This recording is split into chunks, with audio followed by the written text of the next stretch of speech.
What's going on, people?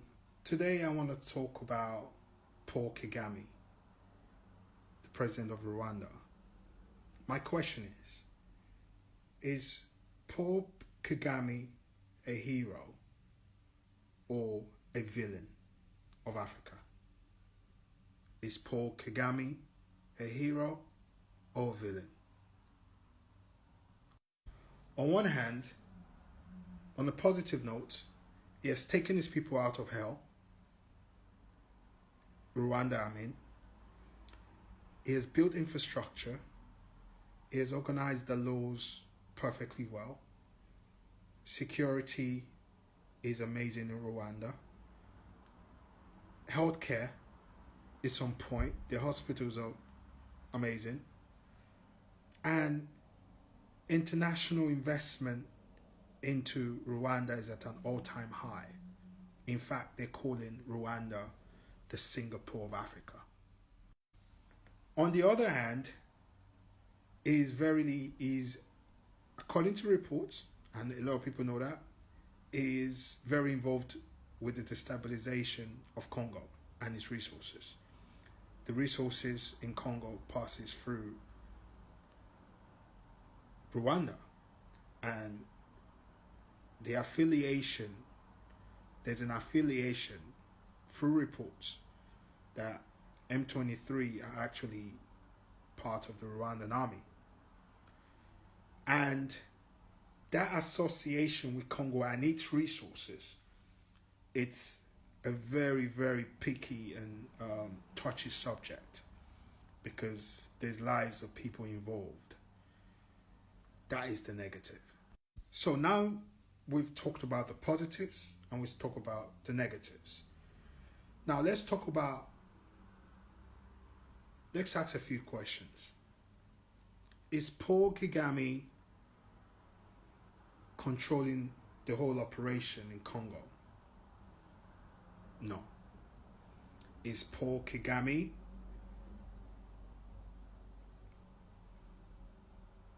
the head and the structural builder of the destabilization of Congo and its resources? No. So why then is he a villain? I ask. Because he's a player in it. He's a player in regards to taking the resources of a destabilized Congo. He's working with Western companies in terms of selling the resources and taking his cut. So, on the other hand, everyone is saying, look, at least he's used the money to build up Rwanda, and all African people can go there and whether buy houses, start their business over there easily and enjoy the infrastructure, build things, and he's making it like, as I said, Singapore of Africa. So that's fine as long as he's taking care of that part and is not sort of not doing anything. He's not pocketing the money like the rest of the African president. So it's good money. It's okay. You understand? On the negative part, we as Africans are like, we want war against imperialism. Like, enough is enough. Enough is enough already. You should be standing up to them. You should want to fight them. You should want to take them down, take down the real hidden hands behind those things that are happening, because as we have established, is a player in the whole system. We want people to, we as African people want that system to be broken down so we can have a free Africa where the children of Africa can enjoy its resources, especially in Congo. This is what people expect for that. But there's repercussions to that. Is it unfair to have this one guy fight a system that is 400 years old in 2026? Because it will be 400 years, 2026. Are we expecting him to fight that whole system by himself? because there are repercussions. There are repercussions to that. Some people say yes, you should fight it. It should be on Ibrahim Traore's timing. It should be on, the Kings of Sahel timing. It should be on Malema's timing, which is right. I agree with that. On the other hand, should he just play the game, get his money, instead of pocketing the money, he's using the money to build infrastructure for Africa, for Rwandan people and for African people in terms of economics. Those who want to, start businesses can use that place. Those who want to get better healthcare can use Rwanda. Those who want to go on holiday can go say, oh, we can go there. It's a safe place to be. Those who want to pass through there to do different things, because it's open to all Africans. Rwanda is.